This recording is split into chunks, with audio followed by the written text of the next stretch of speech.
Hello everyone, welcome back to our channel Learning Hub, and today we will start a new chapter, that is chapter number 13, photosynthesis in higher plants। ये हमारा plant physiology का next new chapter है, photosynthesis in higher plants. Okay, अब हमें पता है कि photosynthesis plants के अंदर होता है, बट हायर प्लांट्स के अंदर क्या क्या स्टेप फॉलो होते हैं, कौन से साइंटिस्ट ने क्या एक्सपेरिमेंट किया, क्या डिस्कवरी की है, और कौन सा साइकिल इसके अंदर चलता है, कौन सी एनर्जी किस एनर्जी के अंदर चेंज होती है, वो सारी चीज़ें हम इस चैप्टर के अंदर रीड करेंगे, photosynthesis in higher plants.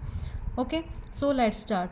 Chapter start करने से पहले आपको पता होना चाहिए कि फोटोसिंथेसिस का मीनिंग क्या है। फोटोसिंथेसिस को अगर हम डिवाइड करें दो स्टेप्स के अंदर, फोटो प्लस सिंथेसिस। सिंथेसिस का मतलब होता है बनाना, फोटो का मतलब होता है लाइट।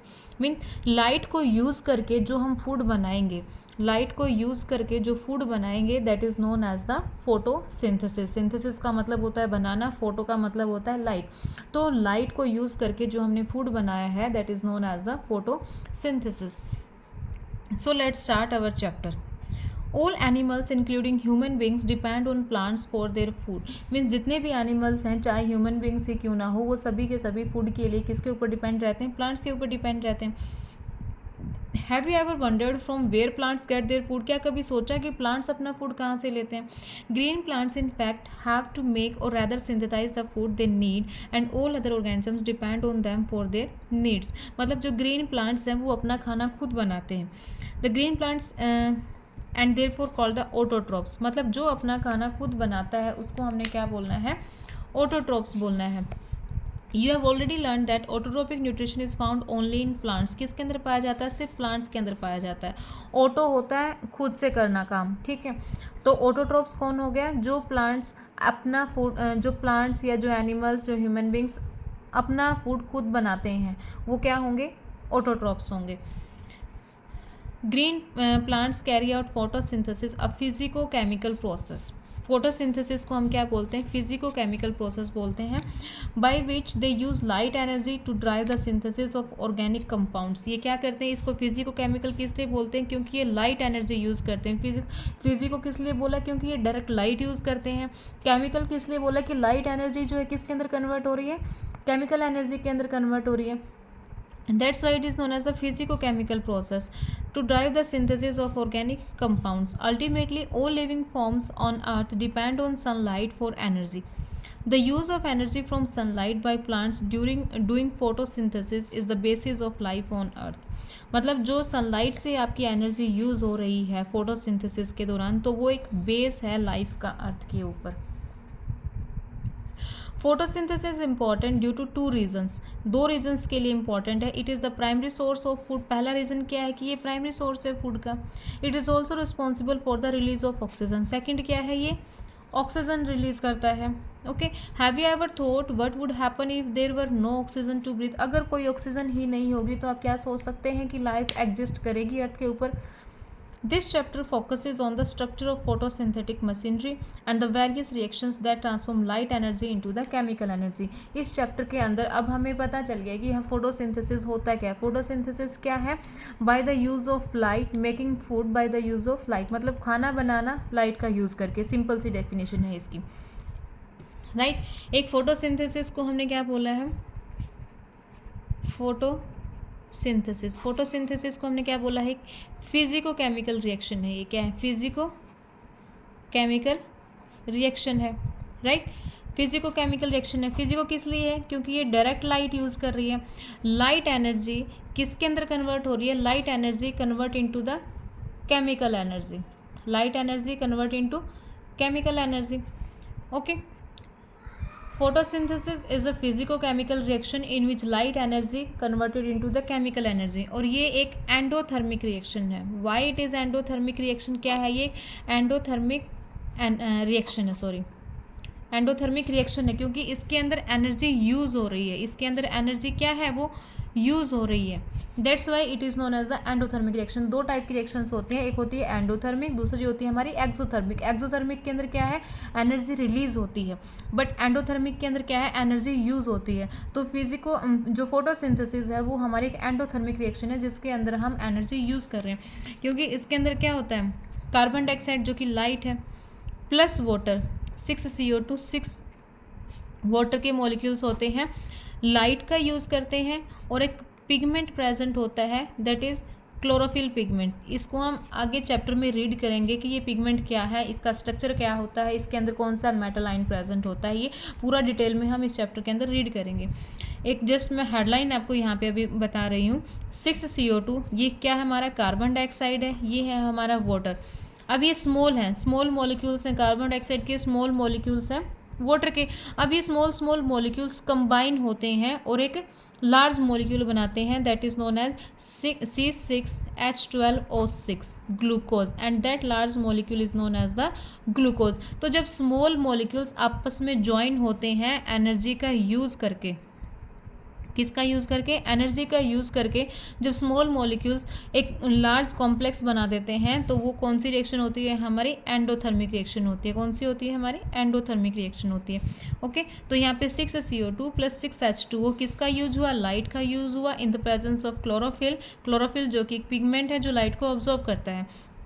हमें क्या देगा, C6H12O6 that is the glucose plus O2।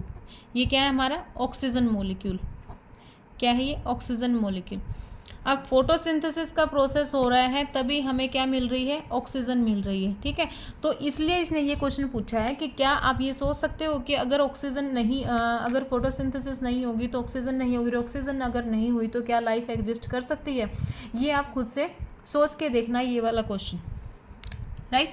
तो अब जो है अलग अलग साइंटिस्ट ने अलग अलग यहाँ पे एक्सपेरिमेंट किए हैं कि ऑक्सीजन की प्रेजेंस में कैसे रिएक्ट करता है प्लांट या ह्यूमन बीइंग, और इन एब्सेंस ऑफ ऑक्सीजन के अंदर क्या क्या होता है। So let's start.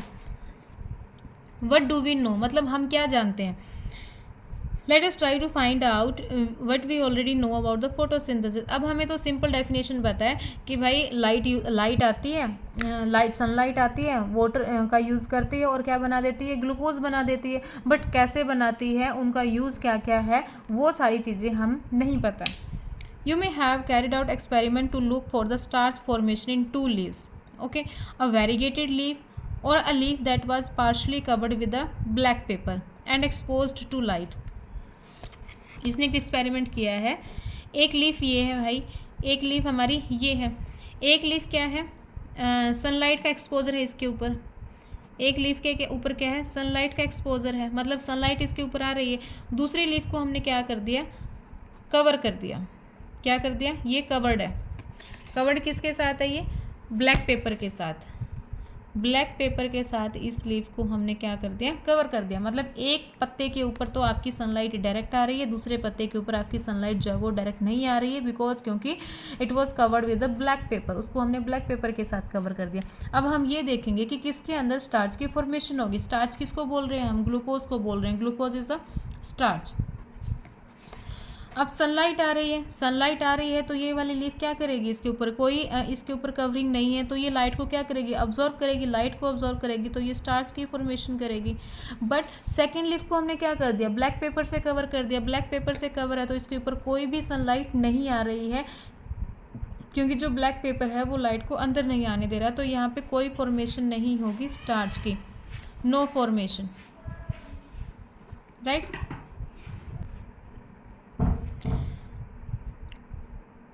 On testing these leaves for the presence of starch, it was clear that photosynthesis occurred only in the green plant. तो इस एक्सपेरिमेंट से हमें ये पता चला है कि जो फोटोसिंथेसिस है वो सिर्फ ग्रीन पार्ट्स के ऊपर होता है। मतलब प्लांट का जो ग्रीन पार्ट होता है, लीफ का जो ग्रीन पार्ट है, सिर्फ वहीं पर फोटोसिंथेसिस जो है वो आपका टेक प्लेस करता है in the presence of light.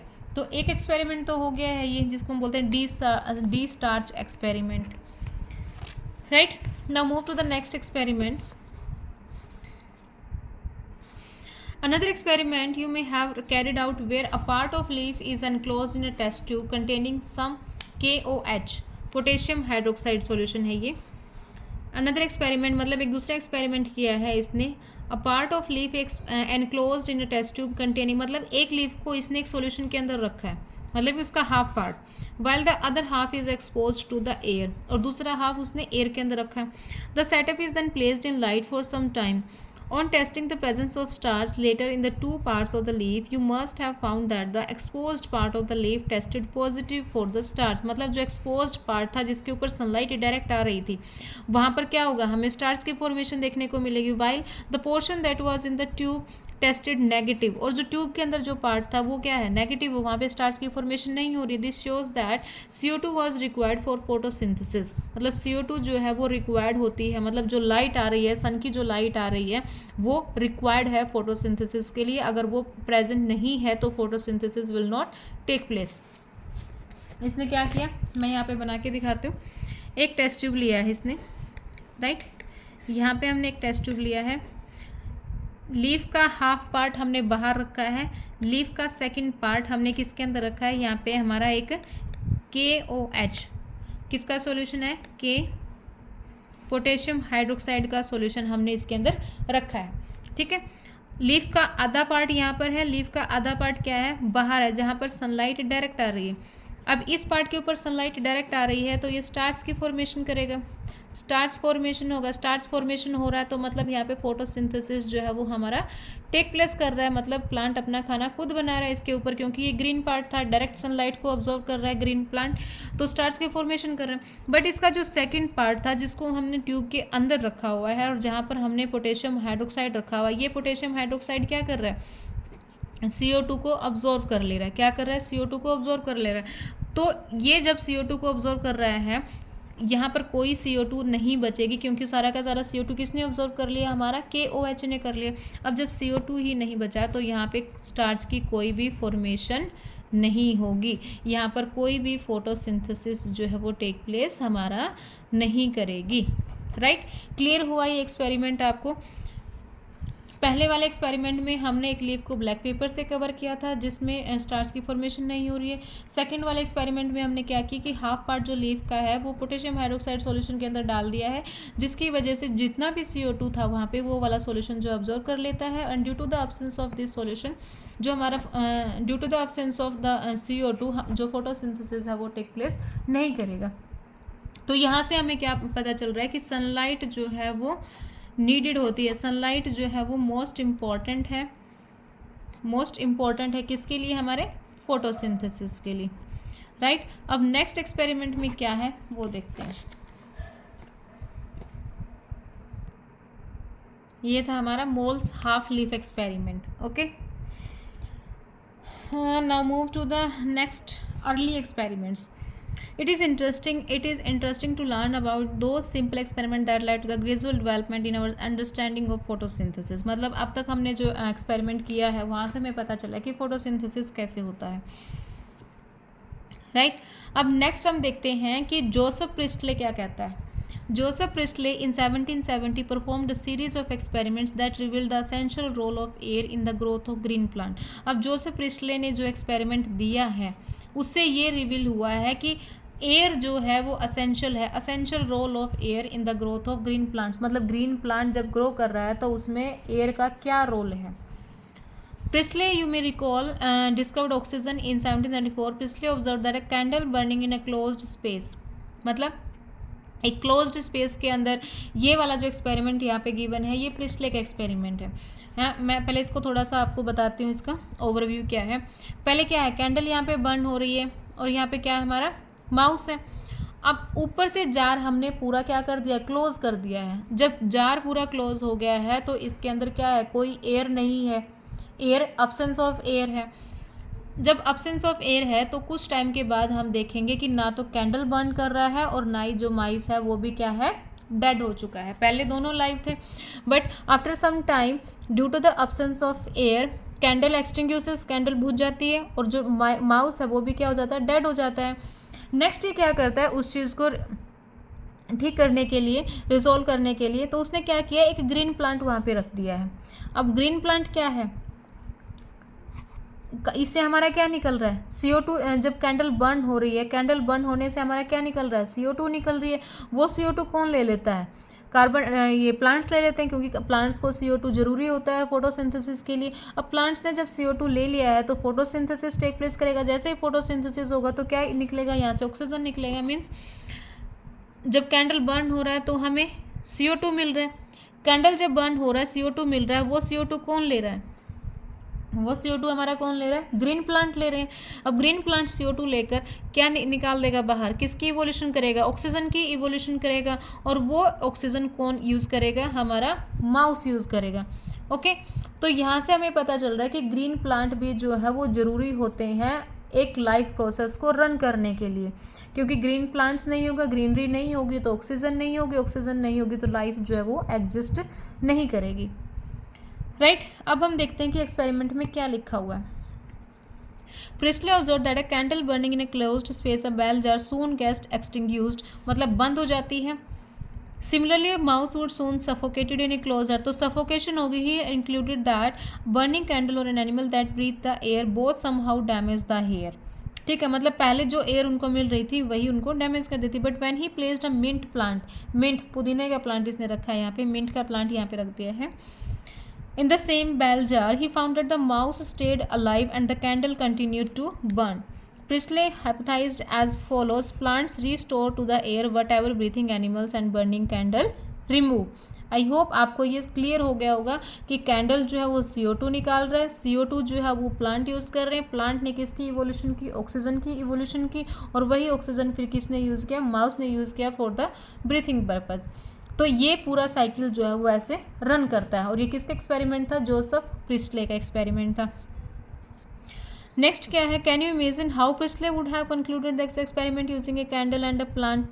Remember he would need to rekindle the candle to test whether it burns after a few days. क्या वो कुछ दिन बाद बर्न करेगी? How many different ways can you think of to light the candle without disturbing the setup? Right, using a similar setup as the one used by the Priestley, मतलब जो Presley ने setup use किया है उसी को use करके एक और यहाँ पे डिस्कवरी हो रही है, और वो डिस्कवरी किसने की थी? जैन इंगनहॉज ने। Sure that sunlight is essential to the plant.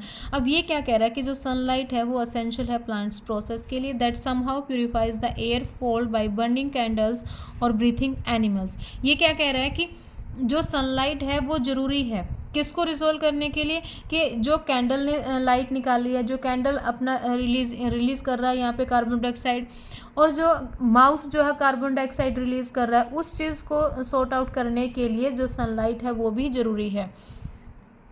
ये क्या है? एक लिविंग बीइंग है। लिविंग बीइंग भी आपको पता होगा कि ऑक्सीजन लेते हैं और CO2 को क्या करते हैं? एक्सहेल करते हैं। और ये बर्निंग कैंडल है, ये भी क्या है? बर्न करने के लिए इसको बर्निंग इसकी कंटिन्यू रहने के लिए इसको भी क्या चाहिए? ऑक्सीजन चाहिए। और जो एक्सटिंग्विश, और जब ये कंटिन्यू रन करती है तो ये क्या रिलीज़ करती है? कार्बन डाइऑक्साइड रिलीज़ करती है। अब ये वाला कार्बन डाइऑक्साइड कौन ले लेता है? हमारा प्लांट ले लेता है। Right, Ingenhousz is an elegant experiment with an aquatic plant showed that in bright sunlight, इसने एक aquatic plant के साथ किया है।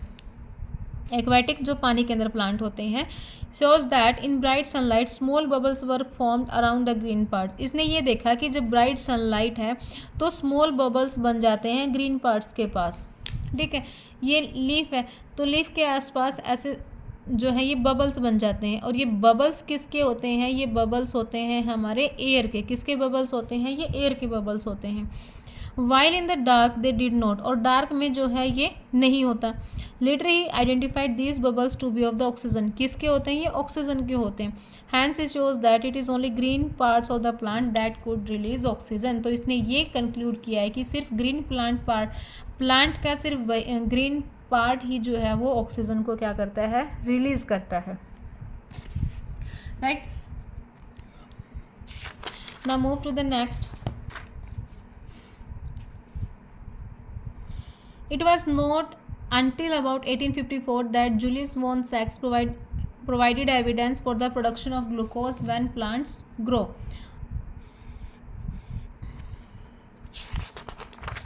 अब प्रिस्ले ने क्या कंक्लूड किया था कि एयर जो है वो ज़रूरी होती है, एयर जो है वो असेंशियल होती है। ये जो अर्ली एक्सपेरिमेंट्स हुए थे सबसे पहले जोसेफ प्रिस्ले ने दिया था, उसने बताया था कि एयर जो है वो असेंशियल होती है ग्रोइंग प्लांट्स के लिए।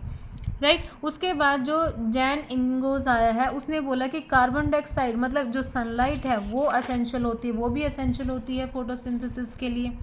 नेक्स्ट अब जो साइंटिस्ट आता है वो आता है हमारा JV JV6। और इसने क्या बोला है कि जो ग्लूकोज है for the production of glucose when plants grow, इसने ये एविडेंस बताया है कि जब प्लांट ग्रो करता है तो ग्लूकोज बनता है। जब प्लांट फोटोसिंथेसिस करता है तो क्या किसकी प्रोडक्शन होती है? ग्लूकोज की प्रोडक्शन होती है। Glucose is usually stored as starch, और ग्लूकोज जो है वो किस फॉर्म में स्टोर होता है? स्टार्च। इसलिए हम स्टार्च को क्या बोलते हैं? प्लांट शुगर बोलते हैं। और एनिमल शुगर कौन सी होती है? ग्लाइकोजन होती है। ये बहुत इंपॉर्टेंट है दोनों ही। Plant sugar, starch is the plant sugar, glycogen is the animal sugar. His latest study shows that the green substance in plant, chlorophyll as we know it, is located in the special bodies. किसके अंदर present होता है? Chloroplast के अंदर present होता है chlorophyll. He found that the green parts in plant is where glucose is made and that the glucose is usually stored as starch, जहाँ पर हमारा ग्लूकोज बनता है, ठीक है। और ग्लूकोज किस में स्टोर हो जाता है? फिर स्टार्च के अंदर स्टोर हो जाता है। Now consider the interesting experiments done by the T.W. Engelmann. अब एक अलग साइंटिस्ट आता है भाई, उसका नाम है T.W. एंगलमैन। अब ये क्या करता है? Using a prism he split light into its spectral components and then eliminated a green alga. अब ये क्या कह रहा है कि अब इसने एक नई टेक्निक यूज़ की है। इसने क्या यूज़ किया कि एक प्रिज्म लिया है, प्रिज्म के ऊपर इसने एक लाइट रिफ्लेक्ट की है। जब लाइट प्रिज्म के पास जाती है तो वो स्प्लिट हो जाती है, ठीक है। कितने कलर के अंदर? 7 कलर के अंदर। जैसे हमारा रेनबो के कलर होते हैं, वो रेनबो के 7 कलर्स के अंदर क्या हो जाती है? डिफ्रेंशिएट हो जाती है। अब वहाँ पे वो एक उस लाइट के बीच में किसको रख देता है? ग्रीन एल्गा को रख देता है। और ग्रीन एल्गा इसने क्या रखा है? यहाँ पे क्लेडोफोरा रखा है, ठीक है। अब ये देखना चाहता है कि जिस वेवलेंथ, मतलब कि जो लाइटें हैं, विबग्योर है, वॉलेट है, इंडिगो है, रेड कलर है, ऑरेंज कलर है, येलो कलर है, सबकी वेवलेंथ अलग अलग है। तो ये देखना चाह रहा है कि किस वेवलेंथ में फोटोसिंथेसिस मतलब ऑक्सीजन की इवोल्यूशन किस वेवलेंथ में सबसे ज़्यादा हो रही है। तो ये इसने क्या किया कि पहले प्रिज्म लिया, प्रिज्म के ऊपर इसने लाइट को स्पेक्ट्रल किया। जब लाइट एलिमिनेट हो रही है तो उसके लाइट के बीच में इसने क्या रख दिया? क्लेडोफोरा रखा है, जो कि ग्रीन एल्गी है। Placed in a suspension of aerobic bacteria, the bacteria were used to detect the sites of. अब बैक्टीरिया जो है वो डिटेक्ट करता है कि ऑक्सीजन कहाँ पर है ज़्यादा। He observed that bacterial accumulated mainly in the region of blue and the red light of the split spectrum. Means ये एक प्रिज्म था, ठीक है। यहाँ से लाइट आ रही है तो प्रिज्म ने अपनी लाइट को क्या किया? 1 2 3 4 5 6 7, और इसके बीच में हमने क्या रख दिया? हमारा क्लेडोफोरा। ये हमारा क्या है? क्लेडोफोरा, जो कि एक ग्रीन एल्गी है। क्या है? एक ग्रीन एल्गी है। अब इसने देखा कि जहाँ पर रेड और ब्लू VIBGYOR, यहाँ पे ब्लू पोर्शन है, ठीक है। जहाँ पे ब्लू कलर है, ब्लू कलर की जो वेवलेंथ है, वहाँ पर ज़्यादा बैक्टीरिया एक्यूमुलेट हो गए, वहाँ पर ज़्यादा बैक्टीरिया हो गए। और एक जो रेड पोर्शन था वहाँ पे ज़्यादा बैक्टीरिया एक्यूमुलेट हो गई। इसने 2 चीज़ें ऑब्जर्व की हैं जब ये अपना एक्सपेरिमेंट कर रहा था कि जो ब्लू लाइट की जो वेवलेंथ है और रेड लाइट की जो वेवलेंथ है, वहाँ पे ऑक्सीजन ज़्यादा होने की वजह से बैक्टीरिया जो है वहाँ पे ज़्यादा है। A first action spectrum of photosynthesis was thus described. It resembles roughly the absorption of spectra of chlorophyll A and B. ये हम आगे रीड करेंगे, ठीक है। By the middle of the 19th century, the key features of the plant photosynthesis were known, namely that plants could use light energy to make carbohydrates. अब ये क्या कह रहा है? ये वाला एक्सपेरिमेंट आपको क्लियर हो गया कि T.W. एंगलमैन ने क्या किया था? प्रिज्म यूज़ किया था, लाइट को स्पेक्ट्रल करके ये देखा था कि कौन सी वेवलेंथ के अंदर ऑक्सीजन की इवोल्यूशन कितनी ज़्यादा है और बैक्टीरिया कहाँ पे एक्यूमुलेट ज़्यादा हो रहे हैं। तो हमने क्या ऑब्जर्व किया? ब्लू और रेड लाइट पर जो ऑक्सीजन जो है वो ज़्यादा डिटेक्ट की गई थी। अब नेक्स्ट आता है कि plants could use the light energy to make. Plant अब लाइट एनर्जी यूज़ कर रहे हैं क्या बनाने के लिए? कार्बोहाइड्रेट बनाने के लिए from the CO2 and water. The empirical equation representing the total process of photosynthesis for oxygen evolving organism was then understood as. ये जो एक्सपेरिमेंट है, ये जो रिएक्शन है CO2 प्लस H2O किसकी प्रेजेंस में? लाइट की प्रेजेंस में क्या बनाता है? कार्बोहाइड्रेट बना देता है। और किसकी इवोल्यूशन कर रहा है? यहाँ पे ऑक्सीजन की इवोल्यूशन कर रहा है। ये वाला जो है ये किसको रिप्रेजेंट कर रहा है? कार्बोहाइड्रेट को, एक ग्लूकोज को रिप्रेजेंट कर रहा है। किसको रिप्रेजेंट कर रहा है? ये ग्लूकोज को रिप्रेजेंट कर रहा है। A milestone contribution to the understanding of the photosynthesis was that made by microbiologist. अब एक अलग साइंटिस्ट आता है, Cornelius van Niel, who based on studies of purple and green bacteria. अब इसने अलग बैक्टीरिया लिया, एक पर्पल और एक ग्रीन बैक्टीरिया लिया है। Demonstrated that photosynthesis essentially light dependent, मतलब ये बताना चाह रहा है कि जो फोटोसिंथेसिस है वो एक लाइट डिपेंडेंट रिएक्शन करती है, in which hydrogen from stable oxidisable compound reduces carbon dioxide. Means ये जो हाइड्रोजन है ये इस CO2 को क्या करता है? रिड्यूस करता है। अब ये इस एक्सपेरिमेंट में बताना चाह रहा है कि जो ऑक्सीजन आ रही है वो CO2 से आती है या वाटर से आती है। इस एक्सपेरिमेंट से हमें क्या पता चल रहा है कि जो ऑक्सीजन इवॉल्व हो रही है, जो ऑक्सीजन का इवोल्यूशन हो रहा है फोटोसिंथेसिस के अंदर, तो वो मेनली हमारा वाटर से हो रहा है या कार्बन डाइऑक्साइड से हो रहा है। ये सारी चीज़ें ये चीज़ हम इस एक्सपेरिमेंट के अंदर क्लियर करेंगे। तो इसने क्या लिया है? यहाँ पे CO2 लिया है, मतलब एक तो हमारा क्या हो गया? CO2 हो गया, ये तो क्या है? हमारी लाइट है। और एक हो गया हमारा H2O। अब यहाँ पे H2O भी हो सकता है, H2A भी हो सकता है, मतलब कोई भी जो है वो यहाँ पे कंपाउंड हो सकता है, या फिर H2S हो सकता है, सल्फर हो सकता है, right. In green plants water is the hydrogen donor. Green plants के अंदर डोनर कौन होता है? हमारा वाटर होता है। In green plants water is the hydrogen donor and is oxidised to oxygen. और किसके अंदर ऑक्सीडाइज हो जाता है? वो ऑक्सीजन के अंदर हो जाता है। Some organisms do not release oxygen during photosynthesis, but कुछ ऑर्गेनिज्म जो हैं जो ऑक्सीजन को रिलीज नहीं करते हैं during photosynthesis. When H2S, S यहाँ पे क्या है? सल्फर है। Instead is the hydrogen donor for purple and green sulphur bacteria. The oxidation product is sulphur. तो ऑक्सीडेशन प्रोडक्ट अब यहाँ पे हमारा क्या होगा? सल्फर होगा या सल्फेट होगा, depending on the organism not O2।